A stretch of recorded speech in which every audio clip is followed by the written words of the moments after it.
aí, pessoal, tudo bem com vocês? Começando aqui mais um bate-papo. Hoje eu tenho uma convidada muito querida, que é a Bárbara Rubim. Tudo bem, Bárbara? Tudo bem, meu querido, e você? Tudo ótimo também. Bom, nós estamos fazendo Expedição Solar, que é um projeto que vai rodar 7 países na primeira temporada, para conhecer um pouquinho da história da matriz energética de cada um desses países e falar um pouquinho da transição energética e o futuro da energia. Quando a gente analisa o cenário na Austrália, em outros países, como é que está hoje, mas com uma bagagem maior, né, que o Brasil, em termos de como foi a lei, como que aconteceu aquilo lá, a gente pode pegar de exemplos e trazer isso para cá. Pegando um gancho com o que aconteceu, o que está acontecendo hoje com o nosso cenário de segurança, para a gente conseguir falar, não, olha, o Brasil está no caminho, não está... Pegando a 14.300 para a gente analisar, né? Então eu queria que você falasse os últimos tópicos que foram discutidos e qual é a sua visão sobre isso. Perfeito. A gente vive um momento, eu diria, muito ímpar no país e no mundo, na verdade, quando a gente olha para o sistema de compensação de energia ou para medição líquida, né? O tal do net metering, que é um modelo que existe em diversos outros países. Por que esse momento, eu diria, ele é muito especial para o Brasil? Porque a gente acaba de concluir um processo que dura 5 anos, que durou 5 anos, que era o processo de discutir a revisão do nosso sistema de compensação, da gente conseguir realmente trazer uma lei junto ao Congresso e depois da vinda dessa lei, a gente conseguir ter essa lei regulada pela ANEEL, né, nessa regulação que foi recentemente aprovada. Eu diria que esse momento ele é muito único por toda a mobilização e movimentação que a gente teve no Brasil. Mas quando a gente olha do ponto de vista de evolução de regras de compensação, o Brasil não é uma jabuticaba, né? Em que sentido? O que a gente vive aqui é realmente o que a gente viu de tendência para o sistema de compensação em outros países. É um movimento, por exemplo, que a Califórnia, apesar da Califórnia não ser um país, eu sempre gosto de fazer essa ressalva para o pessoal não achar que eu estou me confundindo. É um movimento que aconteceu na Califórnia, que inclusive está acontecendo de novo agora lá. É um movimento que aconteceu na Alemanha, um movimento que aconteceu na Itália também, que é começar o sistema de compensação com regras extremamente benéficas, para que isso sirva para deslanchar o mercado, e aí depois que o mercado já está um pouco mais maduro, alterar essas regras para um modelo que seja considerado um pouco mais sustentável quando a gente olha para médio e para longo prazo. Então, o que a gente viu, né, sido refletido, eu diria, da regulação da ANEEL é realmente o fim de um ciclo que é o ciclo perfeito, Ricardo, não é o ciclo perfeito, sem dúvida alguma, mas é a regulação e a legislação que a gente conseguiu ter e que agora realmente significam mais segurança para o setor. Eu sempre gosto de dar o exemplo de que uma regulação imperfeita ainda é melhor do que regulação nenhuma. Uhum. Porque quando a gente tem um cenário definido, né? Tá claras as regras. Exato, é mais ou menos assim, olha, você sabe que vai chover amanhã. Se você sabe que vai chover, você vai levar um guarda-chuva, você vai colocar uma roupa que você não se importa se molhar, você vai pegar um Uber de carro, você vai se programar. Agora, muito pior do que saber que vai chover amanhã é não saber e você está no meio do caminho e começa a chover. Uhum. Então, quando o cenário está claro e tem as regras, a gente pode realmente falar, beleza, agora eu vou analisar, eu vou fazer as adaptações no meu negócio que eu precisar fazer e eu vou seguir o jogo. Uhum. E é isso que a gente consegue ter a oportunidade de fazer agora no Brasil, eu diria, depois de 5 anos de discussão. Seguir o jogo e, de fato, continuar o desenvolvimento do setor. Legal. O que foi feito, como você falou, não é o melhor cenário, mas é um cenário viável para se trabalhar? Essa questão é muito levada assim, nossa, mas agora não dá. Dá. É isso que eu queria que você falasse. Dá. Eu já quero começar falando isso, eu não vou nem deixar suspense aqui. Gente, continua sendo viável sim. Eu acho que é muito importante a gente esclarecer um pouco até das manchetes que surgiram sobre isso, né? Quando a ANEEL começou de uma maneira mais intensa o processo de regulação da Lei 14.300, ela trouxe uma proposta que assustou muito o setor e foi uma proposta que ganhou um nome de uma tripla cobrança. Por que é a tripla cobrança? Porque era uma proposta que estabelecia para o consumidor de baixa tensão, então eu costumo dizer que é o consumidor gente como a gente, a necessidade de remunerar o uso da rede de 3 formas. Pelo pagamento do fio B, que isso não é novidade, isso já estava na Lei 14.300, isso já foi digerido. Mas além do pagamento do FIU-B, pelo pagamento do custo de disponibilidade, então da taxa mínima, e pelo pagamento da TUS de geração pelo consumidor de baixa tensão que gera a própria energia.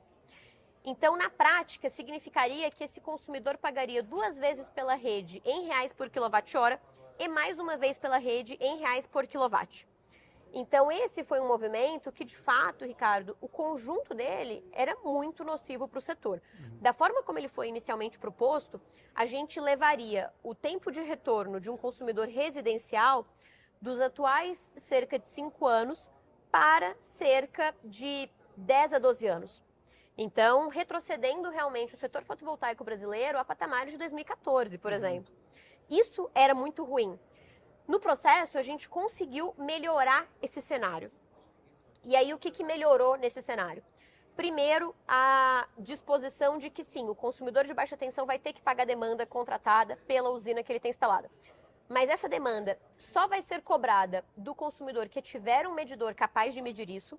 E aí eu já quero deixar claro para quem está assistindo a gente que o medidor que um consumidor que gera a própria energia hoje tem na sua casa, apesar dele ser bidirecional, ele não mede a demanda de forma bidirecional. Então ele não consegue ter essa cobrança sendo realizada. Bárbara, mas a distribuidora não pode fazer uma troca maciça de medidores? Poderia, mas não é viável, né, gente? Não é viável economicamente nem tecnicamente perto do que a gente tem hoje. Muito interessante nesse processo é que a ANEEL conversou com a ABINE. E a ABINE trouxe para a agência, olha, nós não temos capacidade hoje dentro do Brasil de produzir esse tipo de medidor na escala, também financeiramente, para fazer essa troca. Então, esse já foi um ponto de melhora, né? A gente restringir essa cobrança a quem tem o medidor. E o outro ponto é que mesmo nesse caso da TUS de geração, a cobrança ela vai se dar pelo líquido, digamos assim. Então, esse medidor vai medir o pico de carga e o pico de potência injetada na rede. E aí o consumidor vai pagar o quê? A diferença. Né? Então, na prática, por exemplo, um consumidor que tem muita simultaneidade, tipo um comercial... Não muda nada. Não vai mudar nada. Mesmo que ele tenha um medidor, não vai mudar nada. E essa é até uma conta muito interessante que a gente fez na AB Solar, que foi a seguinte. Na maioria dos casos, o valor que o consumidor vai ter que pagar de TUS de geração é tão pequeno que nem vale a pena para a distribuidora trocar o medidor dele. Porque o payback vai demorar tanto tempo para a distribuidora, porque ela vai trocar o medidor do bolso dela, que não vai valer a pena para ela fazer essa troca. Então, esse a gente entende que é um ponto que eu até brinquei com os alunos do nosso Masterclass, falando assim, gente, o impacto dessa medida, ele é mais teórico do que prático. Ele é mais... A hora que você traz para a prática... É isso, ele assusta. Fala assim, caraca, eu vou ter mais uma cobrança. Mas na hora que você traz para a prática, ou na hora que você faz a conta, realmente o impacto é muito pequeno. Então, isso é um ponto positivo da alteração. E aí, o outro ponto foi a cumulatividade da cobrança do FIU-B com custo de disponibilidade, ela foi retirada. Então, antes, se um consumidor consumia 1.000 kWh da rede, vamos supor uma tarifa de R$1, e ele injetava 1.000 kWh, o que ia acontecer? Ele ia compensar o consumo dele, ele ia pagar a FIU-B sobre tudo que ele compensou, então sobre esses 1.000 kWh, e além disso, ele ia pagar mais o custo de disponibilidade. Então, a tarifa mínima lá. Exato. Do monofásico, bifásico, trifásico. Perfeito, exatamente. Que é o valor de equivalente a 30, 50 ou 100 kWh. Então, ele ia acumular duas cobranças. Com a alteração trazida pela ANEEL, e foi uma alteração dos 45 do segundo tempo. Né? Assim, Ontem, exato. Foi no final da votação. O que mudou? Esse consumidor, ele não vai mais acumular as duas cobranças. Ele vai sempre pagar o maior valor entre o valor que ele paga de FIU-B e o valor que ele deveria pagar de disponibilidade. Então, vamos supor que você tem um consumidor que o custo de disponibilidade dele equivale em moeda a R$100. Se, quando a gente faz a compensação desse consumidor, o valor que fica para ele pagar de FIU-B é de R$60, esse consumidor não vai pagar 60 mais 100, que é o que a ANEEL estava propondo antes. Ele vai pagar 60 mais 40. Por quê? Porque o mínimo que ele tem que pagar é 100. Se quando compensa, ele já está pagando a título de FIU-B R$105, ele não vai pagar mais nada. Ele vai pagar R$105 de FIU-B. Então, a gente retirou essa dupla cobrança e isso representou um avanço grande para o setor. E esse avanço, eu diria que é isso. Talvez ele tenha sido menos percebido pelo setor, porque a gente está habituado ao custo de disponibilidade, é isso, né? Quando fala da TUS de G, é uma coisa nova, meu Deus, eu nunca paguei isso, eu sou um consumidor de baixa tensão. O custo de disponibilidade já está lá na minha conta. Agora, o custo de disponibilidade, ele é pago em reais. Ele é pago em reais. Eu não posso pagar em crédito. Não, não pode, nunca. Porque a distribuidora, isso até eu diria que é uma lenda urbana que a gente tem no setor. Eu vejo muita gente do setor falando assim, mas a distribuidora pega a minha energia, vende a minha energia e se remunera por ela. Gente, a distribuidora não tem o que fazer com a sua energia. A distribuidora, ela já contratou a energia de uma usina centralizada via leilão para atender a minha unidade, por exemplo. Se sobrou crédito do Ricardo, a distribuidora não pode pegar aquele crédito e vender para mim. Aliás, ela até pode, mas ela vai continuar tendo que pagar a energia que ela contratou daquela usina. Então, ela não ganha 2 vezes com isso. Por isso que o custo de disponibilidade não pode ser pago em crédito, porque ela não tem o que fazer com esse crédito. Ela tem que receber em dinheiro para pegar aquele dinheiro e alocar nos custos operacionais dela. Então, com essa alteração de texto que a gente tem, a gente estima que o payback vai subir? Vai. Mas ele vai subir cerca de 1 ano e meio, 2 anos.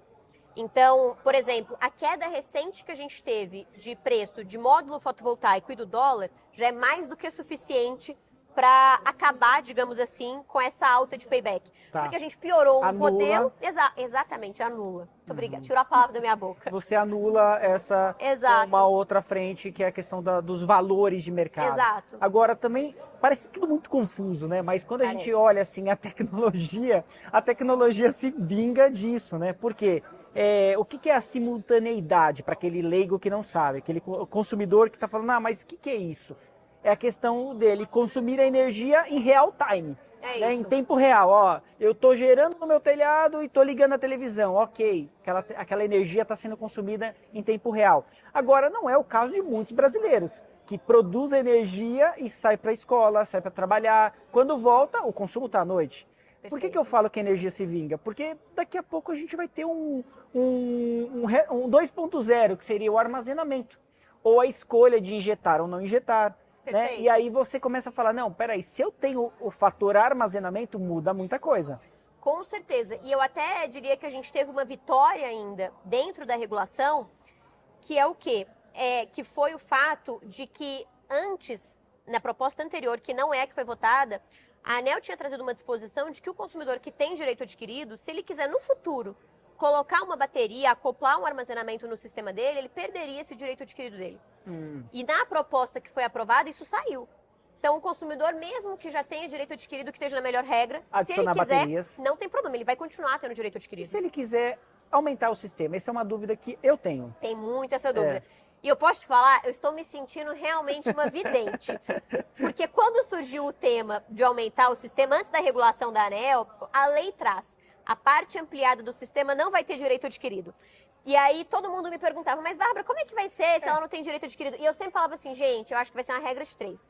E o pessoal falava, não, mas é absurdo ser uma regra de 3, porque não é técnico, etc. E aí na proposta primeira da ANEEL, ela trouxe a necessidade de ter um medidor separado, para a gente ter 100% da injeção. E a proposta da agência foi tão criticada que a gente voltou para a regra de 3. Então, vai ser taxado, vamos dizer assim, o que foi ampliado. Então, se você ampliar a usina, toda a energia nova que você injetar, então toda a energia que você passar a injetar, a partir daquela ampliação, a distribuidora vai fazer uma regra de 3. Se você tem um sistema que era de 3 kW e agora ele passou para 5, então tudo que você injetou, por exemplo, ela vai considerar quantos que são oriundos de 3 kW e quanto que poderia ser oriundo de 5. Se hoje ela já não consegue fazer, imagina... Vai ser o caos. Vai ser um caos. Porque eu fico imaginando hoje, né? Já não cumpre muitas coisas, né? Não. Assim, Tem muita distribuidora, Ricardo, acredite ou não, que com mais de uma década de sistema de compensação, ainda faz o faturamento do consumidor que tem GD na mão, em planilha de Excel. Eu não acredito nisso, mas... Nela, a tecnologia ainda não se vingou. Então é isso. Mas, pessoal, fique ligado aí na programação, no Expedição Solar, na Solar TV e no canal da Bárbara também, que a Bárbara também é hoje um canal maravilhoso. Eu vi o seu escritório lá, você fez um vídeo. Que lindo o seu escritório. Aqui em São Paulo, né? Aqui em São Paulo. E tá aí, por sinal, tô esperando uma visita sua, viu? Vamos lá, vamos fazer uma visita lá. É isso. O próximo vídeo aqui, gente, vai ser com o Ricardo lá no escritório, viu? Fica o combinado. Tá marcado, então. Bárbara, obrigado. Obrigada a você, querida.